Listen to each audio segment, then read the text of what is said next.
Well, it's over. It's finally over. I just finished watching Season 8 of Season 1, the probably series finale for Star Wars The Acolyte, and as the title exclaims, I'm going to be honest about it, because I've been fairly honest in all of my reviews, and, it's a review, so it's completely by my bias, and, the Star Wars Problem video is doing everything I want it to right now, so hopefully you guys can get a greater understanding on my opinion on Star Wars The Acolyte. In the grand scheme of film, TV, cinema, whatnot, this is capital F fine. In terms of, in the greater scale, $180 million budget, not Star Wars connected, like 5, 6 out of 10 being generous. With it being a Star Wars project, this is heavily disappointing. A lot of people didn't know that this was my most anticipated Star Wars project in the past couple of years. I didn't say that in my Star Wars Problem video, because I guarantee a lot of the people who react to that video aren't very aware on how excited I was for this show. When I heard the plot leak for The Acolyte, the tale of two sisters, one becoming a Jedi, one becoming a Sith, in a dire battle of the Force, I was very interested, obviously. I very much cared very deeply for it, and I was very excited to see something that took place in this era of Star Wars, because we have yet to get that in media. So I guess overall, spoiler warning, let me talk about the pros first before I rip this show a new one. Number one, the biggest thing being the choreography in the saber fighting. I think it's really well done, and it's something that mimics the magic of the prequels. I really like how they actually duel, and I really think this show did a good job at being dark when it came to the death of many Jedi. I liked, in the end of this finale, we got the Kyber Crystal bleed. We were kind of alluded to that in the poster of the show. I'm a big fan of the idea that, a lot of people don't really consider it Star Wars canon. I do. Personally, I really love the idea of a Jedi coming to terms with their anger and their hatred and bleeding all of their energy into their weapon, unveiling the weapon of the Sith. I think that's really good writing. I think that's really cool. But in terms of the Acolyte, I liked how we visually saw it. But now getting into my negatives, as you can see, there were two minimal ones. I have no connection to these characters. I kind of go into that in my Star Wars Problem video, which again, thank you to all the people watching that video and leaving your wonderful comments. At the end of the day, you should hit that subscribe button, because that's the only thing that video will benefit me from.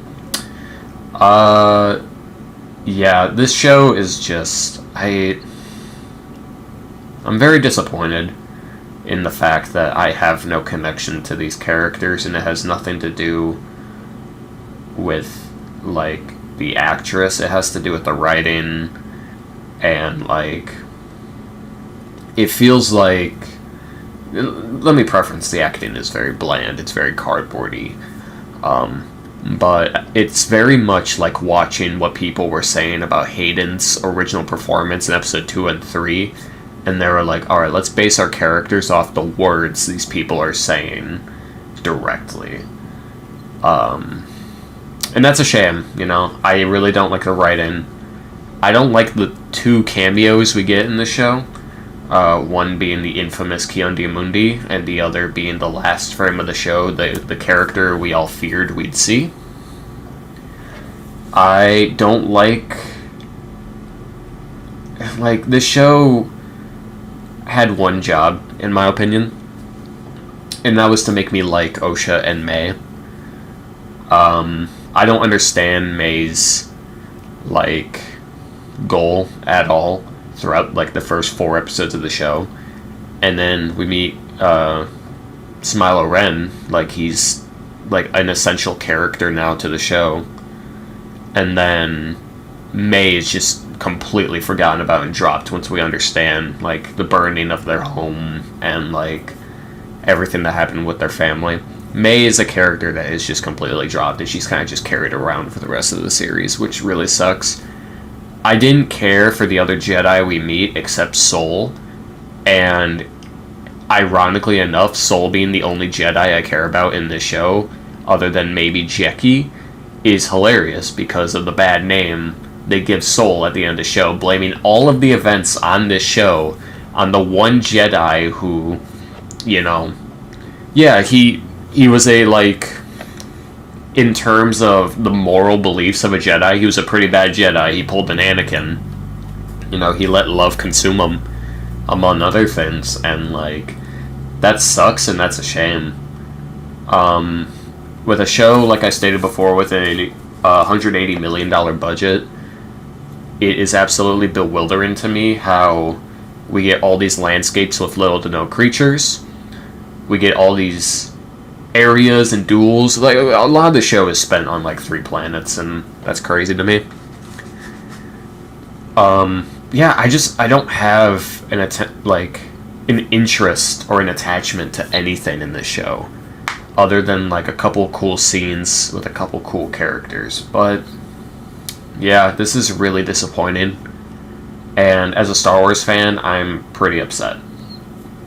And I know a lot of people are going to be like, oh, well, here you go, another Star Wars fan talking about how much this, and that. And it's like, every Star Wars fan, I do a no-no with the Star Wars video problem video.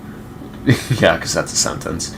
I read a lot of the comments to get your guys' input, and it definitely shows me what you guys think of the Acolyte. And I think this show it straight up blew us up as a Star Wars community. Like, as we've all come together to hate on this show, we have spread apart in terms of why we hate this show. A lot of people are like, no, it should be George Lucas running Star Wars. I agree. I feel like George and Filoni should have a say in a lot.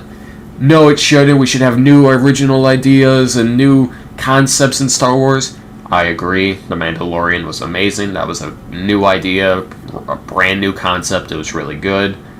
Rogue One was a new idea and a new concept. Like, Kenobi, a lot of parts of that were new that I very much enjoy. Like, there is new and inventive things in Star Wars. Like, the Force Heal, that was in recent years.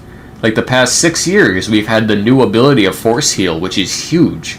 And that completely changed Star Wars. But I think, like, yeah, of course some Jedi would have found that out, you know? Someone would have found a way to do that. I very much think this is a, quote, major Star Wars L.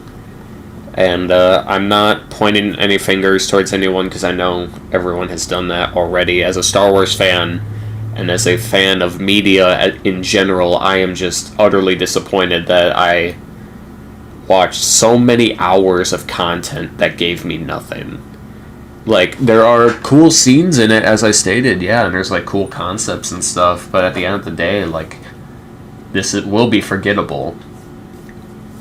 And Star Wars is very on and off with people. It's a franchise that's so up and down. But yeah, it's a shame. Let me know what your thoughts on the Acolyte were. I'm going to give it an overall 4 out of 10.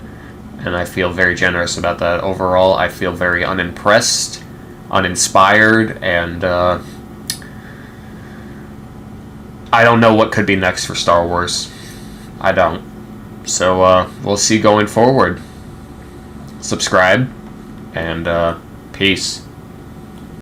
This video got halfway through uploading or editing, and I thought of a couple of other things I should talk about. I'm not a fan of the Witch edition. I feel like just saying, like, out of nowhere, they just spawned, like, Anakin. I thought it'd be no different on whether or not their parents were Night Sisters or something like that. Like, you know, witches from Dathomir. I thought that little creature that followed Osha around and would mess with stuff was, like, unnecessary. I thought the Wookiee was cool, but he didn't do anything cool until the story deemed it necessary. A lot of this show felt like trailer bait, and I didn't like that. Yeah, so that's about it. See ya.